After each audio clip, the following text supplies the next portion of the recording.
Maserati Quattroporte review. The 6th-generation Quattroporte heralds a new era for Maserati as it strives towards a target of ever-increasing sales targets. Total orders in 2014 came to 6,307, so the fact that nearly 7,000 Quattroporte orders were taken in the first 4 months of the year came as encouraging news. The Quattroporte's engines and platform are also important because they'll form the backbone of the Ghibli sports saloon and Levante SUV, expected to become Maserati's top 2 sellers ahead of the Quattroporte.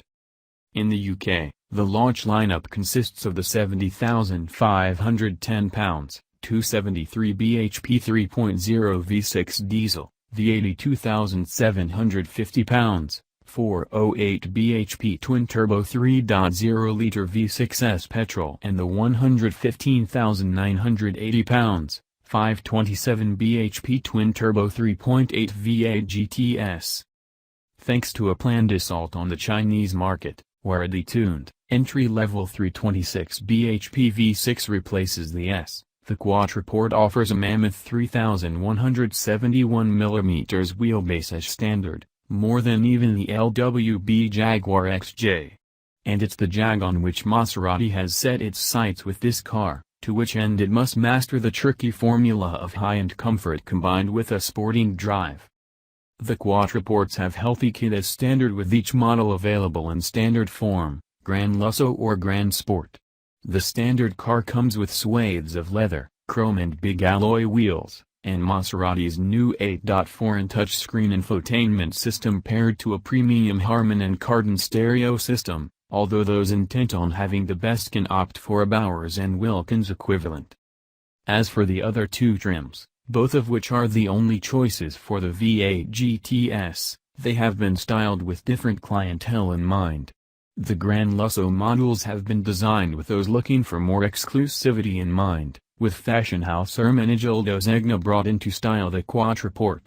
Such is their work that the big Maserati not only comes with chrome trim and body colors skirts, 20 in alloys and black brake calipers on the outside, but also a bespoke silk interior alongside the polished wood inserts. There is also a powered sunblind, heated rear seats and 4-zone climate control thrown into the package. The Grand Sport gives the Quattroporte a sporty edge, with muscular bumpers and gloss black side skirts add for an imposing presence, while the big Maserati gets 21 in alloys, sports seats, paddle shifters, a sports steering wheel and red brake calipers. The Quattroporte's interior fit, finish and ergonomics are a class above its coupe and cabrio stablemates, even if the action of some moving parts can't match German benchmarks. Nevertheless, it's a generous and luxurious space, despite a slight visibility penalty from that sliver-like glasshouse. Drivers sit medium-high and wide, well-bolstered seats, but comfortably so and not to the point of feeling perched, while rear seat occupants have plenty of room all round, albeit without enjoying the serenity of the Mercedes S-Class's rear space. The long boot yields a useful 520 liters of luggage space. Despite the V6's banks making 60 deg to the V8's 90 deg, the two are closely related. Both are twin-turbo, variable valve, direct injection engines built by Ferrari and Renault to Maserati designs, but the V6 revs lower, produces peak torque from just 1,750 revolutions per minute and is 13% thriftier at 26.9 miles per gallon. Both use a ZF 8-speed automatic transmission and have 50-50 front-rear weight distribution, a balance commendably achieved by the Q4, too. The GTS manages 0 to 62 miles per hour in 4.7 seconds and tops out at 191 miles per hour, making it the fastest production saloon on sale, while the S takes 5.1 seconds and can reach 177 miles per hour. Both feel extremely fast, and anyone choosing the cheaper car won't feel shortchanged on performance. While the new engines can't match the previous Quattroporte's naturally aspirated V8 symphonies under rising revs, even the V6 has bags of character, expressed instead in heady upshift blarts, which sound like a bass drum in the boot, and the overrun's repertoire of crackling explosions. Both sounds can be hushed by disabling sport mode, but the engine is rarely truly quiet.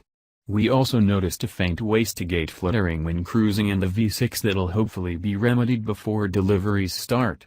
The V6 exhibits noticeable but fleeting turbo lag, and is best enjoyed between 4,000 and 6,000 revolutions per minute. Sport mode also prescribes rapid, aggressive upshifts from the 8-speed, ZF-sourced automatic gearbox, although downshifts are slower. Normal and ICE, economy, low traction modes yield smooth shifts, while the gearbox is only occasionally caught out when self-shuffling. The gearstick is not intuitive to operate, and manual mode is selected via an overly discreet button. We'd rather knock the lever sideways as per convention. The paddles work well, though, and are large enough to justify being fixed. There's a separate sport mode for Skyhook that significantly tightens body control. To date, we're yet to drive either model in the UK, but our GTS drive in the south of France brought different conclusions regarding dynamics to our stint in the S in northern Italy. The V8 was a sharp handler, but massively let down by its ride, while the V6 also showed impressive agility but didn't concede much in terms of comfort aside from occasional kickback from the hydraulic steering.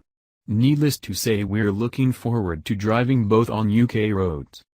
Given the V6's strong performance, superior ride and £28,000 saving over the V8, it's hard not to make it the default choice, and we can see why Maserati expects it to win the lion's share of UK sales.